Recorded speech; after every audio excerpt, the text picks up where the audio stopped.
Hello student, this is Satyavant and today we are going to discuss about the degree of polynomials and type of polynomials on the basis of degree. Okay, so पिछली class में हमने आपसे polynomial के बारे में discuss किया था, उसका मीनिंग बताया था और साथ ही साथ कंडीशन बताया था कि किस कंडीशन में कोई एक्सप्रेशन को हम पोलिनोमियल बोलेंगे और किस कंडीशन में एक्सप्रेशन को पोलिनोमियल नहीं बोलेंगे। ये कंडीशन हमने पिछली क्लास में डिस्कस कर चुके हैं।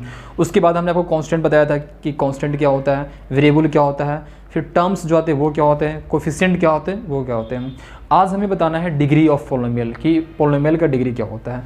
जैसे मान लो कोई एक पोलिनोमियल अपने पास fx है ना, ये कोई पोलिनोमियल है, सपोज कर लीजिए है x³ + 2x² + 7x - 3, ये पोलिनोमियल दिया हुआ है, ठीक है ना, जो x में है। देखो fx का मतलब हुआ ना कि जो भी आपको वेरिएबल है वो x के टर्म में है, ठीक है। अगर यहाँ fy लिखते तो क्या लिखते हैं, fy अगर आता तो हम ऐसे बोल लेते हैं जी y³ + 2y² + 7y - 3। अगर fz लिखते तो जो भी ये वेरिएबल टर्म्स जहाँ जहाँ y है वो z हो जाता। तो इससे कंफ्यूज नहीं होना है कि fx fy fz क्या है, बस वो जो यहाँ पे ब्रैकेट में जो वैल्यू होता है ना x y z या जो भी p q r जो भी लेना चाह रहे हो आप, तो वो ये शो करता है कि जो फंक्शन आपका है वो उसके टर्म में है। जैसे ये जो फंक्शन है fx, यहाँ जो भी फंक्शन है वो x के टर्म में है, यहाँ पे जो फंक्शन है वो y के टर्म में है। अगर वैसे मैं fz निकालूंगा तो इसका मतलब हुआ कि जो फंक्शन है और वहाँ जो वेरिएबल्स आ रहे हैं वो किसके टर्म में है जी, z के टर्म में है। ये इसका मीनिंग है। तो आप fx या fy से आप कन्फ्यूज मत होना।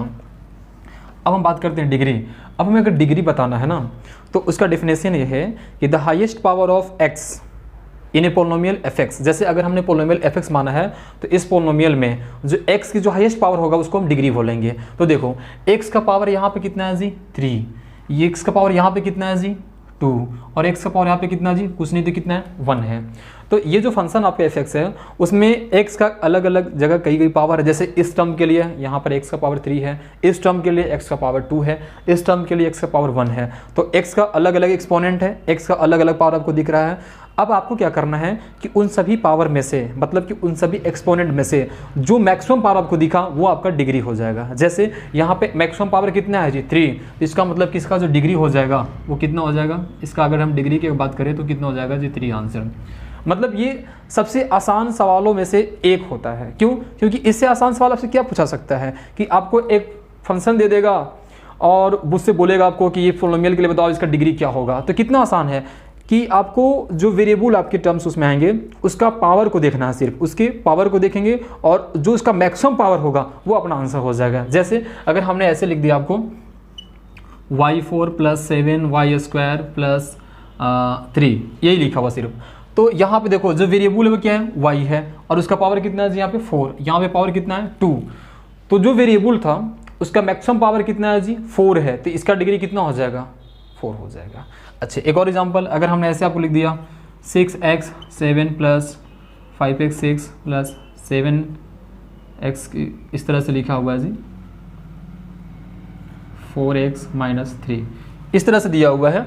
तो अब देखो यहाँ x का अलग अलग पावर आपको दिख रहा होगा, लेकिन हमें डिग्री अगर पता करना है तो हम सिर्फ ये देखेंगे कि x का मैक्सिमम पावर कितना है ना, हाईएस्ट पावर कितना है। यहाँ पे x का कुछ नहीं तो पावर कितना है 1, यहाँ पे 3, यहाँ पे 6, यहाँ पे 7, तो मैक्सिमम पावर कितना आया, मतलब हाईएस्ट पावर कितना आया जी 7 यहाँ पे है ना, ये हाईएस्ट पावर कितना है 7 है। तो इसका जो डिग्री हो जाएगा वो 7 हो जाएगा। मतलब क्या है ना, कभी भी अगर आपसे डिग्री पूछा जाए पोलिनोमियल का ना तो आपको क्या देखना है कि जो वेरिएबल है, चाहे x में हो सकता है वेरिएबल या y में हमने बता दिया, तो वो चाहे मान लो कि x में वेरिएबल है तो x का जो मैक्सिमम पावर होगा वो आपका डिग्री हो जाएगा। अगर वेरिएबल y में रहेगा तो y का जो मैक्सिमम पावर होगा वो आपका आंसर हो जाएगा। अगर वेरिएबल मान लो z में रहेगा तो z का जो मैक्सिमम पावर रहेगा, मतलब वेरिएबल चाहे जिसमें भी रहे, हमें आपको वेरिएबल टर्म्स का जो पावर है एक्सपोनेंट उसको देखना है और जो मैक्सिमम पावर होगा, मतलब जो हाईएस्ट पावर होगा, वो आपका आंसर हो जाएगा डिग्री का। ये था डिग्री।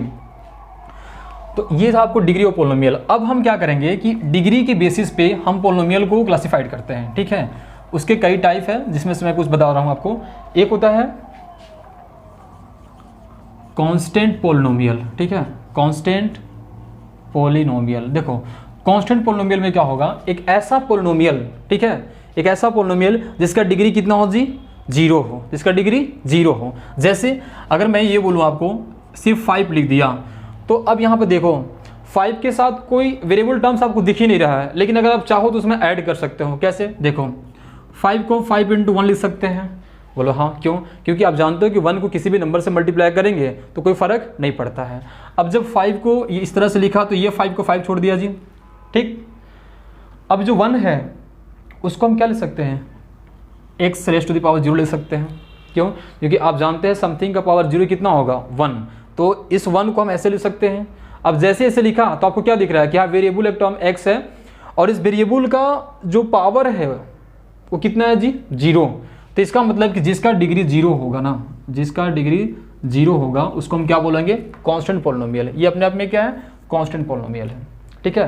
क्यों? क्योंकि इसमें कोई वेरिएबल टर्म है ही नहीं। वेरिएबल नहीं है मतलब कि उसमें क्या है, उसका पावर 0 होगा। देखो x का पावर 0 कर दिया तो कितना होगा, 1 को उससे मल्टीप्लाई करो तो वही का वही रहेगा। इस कारण से जितने भी कांस्टेंट आपको नंबर मिलेंगे ना, उसका अगर कोई डिग्री पूछ दे तो आपको बताना है 0। जैसे अगर कोई बोले 7 का डिग्री बताओ तो आप बोलोगे 7 तो कांस्टेंट है, वेरिएबल तो है ही नहीं, तो नहीं है इसका मतलब क्या, उसका पावर कितना होगा, 0 होगा। तो 0 अगर पावर है तो वो उसका डिग्री को शो करेगा। इसका मतलब कि जितने भी कांस्टेंट टर्म्स आएंगे उसका अगर डिग्री पूछेगा तो आप क्या बताओगे, 0 बताएंगे, ठीक हो गया। इसके बाद ये था कांस्टेंट पॉलिनोमियल। इसके बाद है लीनियर पॉलिनोमियल, है ना, लीनियर पॉलिनोमियल। देखो लीनियर पॉलिनोमियल में क्या होगा कि इसमें जो पॉलिनोमियल होगा उसमें जो x की जो मैक्सिमम वैल्यू होगा ना वो 1 होगा। जैसे अगर हमने आपसे ये बोला 2x + 5, तो आप क्या देख रहे हो, यहाँ जो वेरिएबल है x, इसका पावर कितना है जी, 1। अब चूंकि x का एक ही जगह वैल्यू है और तो कोई x दिख नहीं रहा है, एक ही जगह है और उसका मैक्सिमम कितना पावर है, 1 है। तो मैक्सिमम पावर जब 1 है तो इसका मतलब इसको हम बोलेंगे लीनियर पॉलिनोमियल, जिसमें डिग्री कितना होगा, 1 होगा, है ना। ये था लीनियर। अब वैसे ही हम बात करेंगे क्वाड्रेटिक के लिए। क्वाड्रेटिक पॉलिनोमियल, इसमें डिग्री कितना होगा, इसमें डिग्री 2 होगा। एग्जाम्पल अगर आप देखना चाहो तो देख लो, x² + 3x + 2 ये है। अब यहाँ पर देखो, यहाँ पर x का पावर कितना है, 2। यहाँ पर x का पावर कुछ नहीं तो कितना है जी, 1। और यहाँ पर तो x है ही नहीं। तो जहाँ जहाँ x है हम उसके सिर्फ पावर को देखिए। तो हमने देखा एक जगह x का पावर 1 था, एक जगह x का पावर 2 था, तो x का जो हाईएस्ट पावर है वो कितना है, 2। तो चूंकि x का हाईएस्ट पावर 2 है इसलिए इस पूरे पॉलिनोमियल का जो डिग्री होगा कितना हो जाएगा, 2। तो 2 आ गया। इसका मतलब जिसका डिग्री 2 होगा उसको हम कौन सा पॉलिनोमियल बोलेंगे जी, क्वाड्रेटिक बोलेंगे, ठीक है। और एक और आपका आता है क्यूबिक पॉलिनोमियल, ठीक है ना, क्यूबिक पॉलिनोमियल। इसमें जो डिग्री होगा ना वो कितना आ जाएगा, 3 हो जाएगा। बस ये आपको याद रखना था। जैसे मान लो हमने बोल दिया आपको 7x³ + 5x² - 7x + 3 ऐसे लिख दिया। तो यहाँ पर आप देखिए जो वेरिएबल x है उसका पावर अलग अलग है। यहाँ पर पावर कितना है, x का पावर कुछ नहीं तो 1 है, यहाँ पे 2 है, यहाँ पे 3 है। लेकिन हमें सभी से लेना देना है क्या, नहीं, हमें सिर्फ क्या देखना है कि उसकी मैक्सिमम पावर कितना है। तो मैक्सिमम पावर कितना है जी उसका, 3। तो इस कारण से हम ये बोल देंगे ये कैसा पॉलिनोमियल है, तो आप बोलेंगे सर ये क्यूबिक पॉलिनोमियल है। बस क्यों, डिग्री देकर डिफाइन करना है। तो आप समझ गए होंगे कि डिग्री क्या होता है, किसी भी जैसे फंक्शन कोई है तो उसमें जो x की जो हाईएस्ट पावर आएगा वो डिग्री हो जाएगा। और जिसका डिग्री अगर 0 आया मतलब जो कांस्टेंट नंबर दिए जाएंगे वो कहलाएंगे आपको कांस्टेंट पॉलिनोमियल। और वैसा पॉलिनोमियल जिसका डिग्री 1 है तो वो क्या कहे जाएंगे जी, लीनियर पॉलिनोमियल। और जिस पॉलिनोमियल का डिग्री 2 होगा उसको क्या बोलेंगे, क्वाड्रेटिक पॉलिनोमियल। और जिस डिग्री का डिग्री 3 आ जाएगा उसको बोलेंगे हम क्यूबिक पॉलिनोमियल। तो ये था टाइप्स ऑफ पॉलिनोमियल। अब इसके बाद हमें डिस्कस करना है वैल्यू ऑफ ए पॉलिनोमियल, है ना। जैसे कोई पॉलिनोमियल दिया है तो उसका वैल्यू अगर हम निकालना चाहते हैं तो कैसे निकालेंगे, वैल्यू ऑफ ए पॉलिनोमियल। देखिए इसमें क्या होता है, सपोज आपको f(x) कोई एक पॉलिनोमियल दिया हुआ है, x² + bx + c। हमने मान लिया अपने मन से ये पॉलिनोमियल है जहाँ पे a and b ≠ 0, ये ठीक है। अब समझना ध्यान से, हमने क्या बताया अपने को कि वैल्यू ऑफ पॉलिनोमियल। तो इसमें क्या करते हैं, जहाँ जहाँ x है ना वहाँ वहाँ किसी आप नंबर को पुट कर दीजिए। मान लो सपोज कोई नंबर k है ना, उसको आप पुट कर दीजिए। तो आप अगर k पुट करोगे तो यहाँ पे क्या आ जाएगा, f(k) है ना, यहाँ पे आ जाएगा ak² + bk + c, इस तरह से आ जाएगा ना। तो जब आपने कोई नंबर लिया k और उसको x से मतलब जो x नंबर था उसको रिप्लेस कर दिया k से, जहाँ जहाँ x था उसको रिप्लेस कर दिया k से।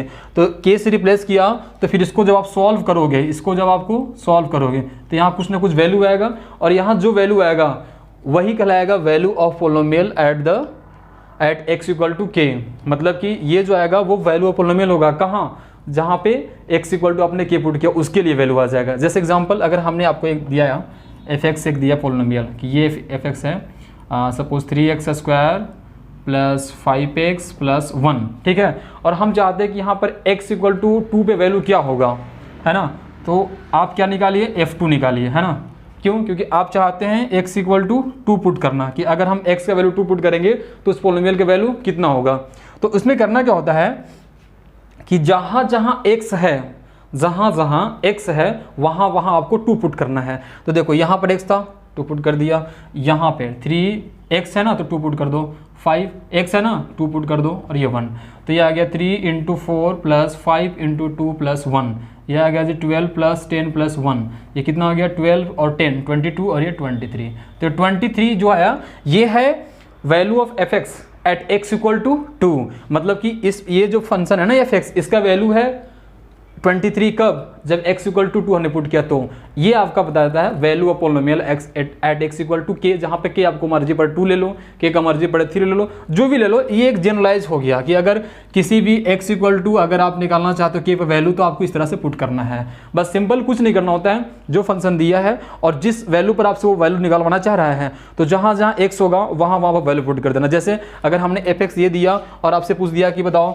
x इक्वल टू 5 पे वैल्यू क्या होगा, तो आपको कुछ एडिशनल नहीं करना है, बस जहाँ जहाँ x है ना उसको आप 5 से रिप्लेस कर दो, है ना। अगर ये पुट करना है तो आप क्या करेंगे, जैसे यहाँ पर x है तो f5, यहाँ पर 3 5 का स्क्वायर, यहाँ पर 5 इंटू 5, यहाँ पे प्लस 1, मतलब जहाँ जहाँ x होगा वहाँ वहाँ गिवन वैल्यू से उसको हम रिप्लेस कर देंगे और रिप्लेस करने के बाद उसको सिंपली हम सॉल्व कर लेंगे। उसके बाद जो फाइनल आंसर आएगा वो आपका वैल्यू ऑफ पोलिनोमियल आ जाएगा, राइट।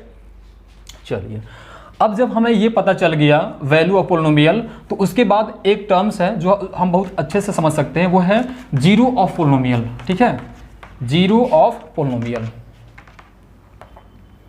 Zero of polynomial. जैसे देखो ये इसका रिलेशन है किससे, अभी निकाला था ना वैल्यू ऑफ पोलिनोमियल, उससे ये दोनों एक कोरिलेट है एक दूसरे से। कैसे मैं बताता हूँ, देखो अगर मैं आपको कोई फंक्शन दे दूँ, ठीक है, कोई एक फंक्शन दे दूँ fx x square minus 7x plus 12, ये फंक्शन दे दिया, ठीक है, और मैं बोलूँ कि बताओ इस fx का value at x equal to 5 क्या होगा, तो आप आराम से निकाल सकते हो, आप सीख गए हो ना। बोलो कुछ नहीं सर करना है, आप जहाँ जहाँ x है वहाँ वहाँ 5 से रिप्लेस कर दीजिए। अगर मैं बोलूँ कि इसी फंक्शन का f10 पर वैल्यू निकालो, मतलब कि जब x इक्वल टू 10 हो तो वैल्यू क्या होगा, तो कितना ईजी है, कुछ है ही नहीं, जहाँ जहाँ x होगा वहाँ वहाँ 10 पुट कर देंगे, जो भी सॉल्व करने पर आंसर आएगा वो आ जाएगा वैल्यू ऑफ पोलिनोमियल।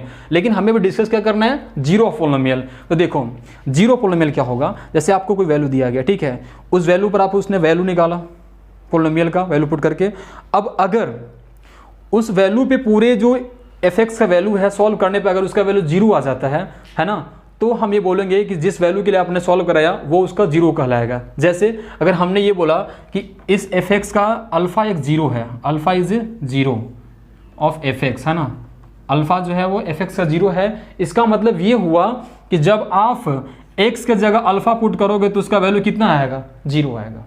इसका मतलब यह हुआ। अगर कोई बोलता है कि अल्फा कोई एक नंबर है, ये नंबर है जो इस पूरे fx है ना ये पोलिनोमियल उसका जीरो है, इसका मतलब यह हुआ ना कि उस एक्सप्रेशन में x के जगह पे अगर हम अल्फा पुट करेंगे तो पूरे जो सॉल्व करने के बाद जो फाइनल आंसर आएगा वो जीरो आ जाएगा। जैसे देखो अगर मैं बोलता हूँ कि इस एक्सप्रेशन का मतलब कि जो है 3 एक जीरो है ना, 3 इज जीरो, तो इसका क्या मीनिंग है, इसका मतलब है कि अगर सही में 3 अगर जीरो होगा इसका, तो यहाँ पे इस पूरे का वैल्यू कितना सॉल्व आने पे जीरो आना चाहिए। अगर पूरे को सॉल्व करने पे जीरो आ रहा है इसका मतलब सही में 3 जीरो होगा, और अगर नहीं आएगा तो इसका मतलब 3 जीरो नहीं है। आइए चेक करते हैं। जैसे f3 पुट किया है ना, क्योंकि हमें अगर कोई बताया है कि 3 अगर जीरो है तो हम चेक कर लेते हैं। जहाँ पे x होगा वहाँ पे क्या पुट करेंगे, 3 पुट करेंगे। देखो 3 का स्क्वायर माइनस 7 और यहाँ पे 3 अजी और ये 12, यह जगह 9 माइनस 21 प्लस 12।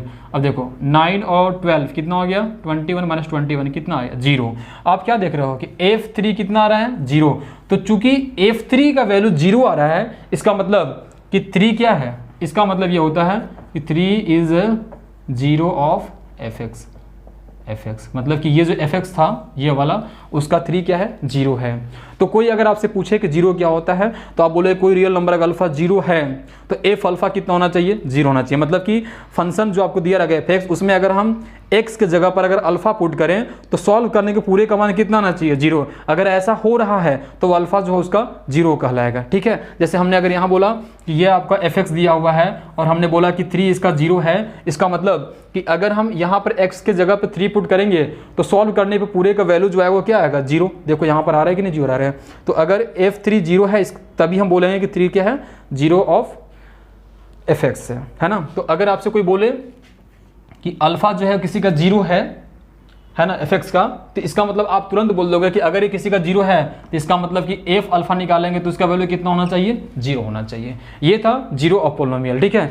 अब इसके बाद अगली क्लास में हम डिस्कस करेंगे ज्योमेट्रिकल मीनिंग ऑफ जीरोज, मतलब कि जीरो का ज्योमेट्रिकल मीनिंग क्या है जब उसको हम ग्राफ पर ड्रॉ करते हैं, है ना, इक्वेशन में पोलिनोमियल को, तो उसमें जीरो का क्या मतलब है ना, ज्योमेट्रिकली देखेंगे। अभी तक तो आप ऐसे देख पा रहे हो कि वर्बली टाइप से कि हाँ अगर कोई 0 है, अल्फा 0 है तो इसका क्या मतलब था, लेकिन अगली क्लास में डिस्कस करेंगे ज्योमेट्रिकली, ग्राफिकल वाइज, कि कोई अगर पोलिनोमियल उसका ग्राफ है तो उसमें जीरो का मीनिंग क्या होता है, और अगर उसमें कोई अगर 0 है तो उसका क्या मतलब एक्सप्रेस होता है ना, ग्राफिकली में वो क्या रिप्रेजेंट करता है, क्या शो करता है जीरो। इस चीज़ को हम नेक्स्ट क्लास में देखेंगे, ठीक है।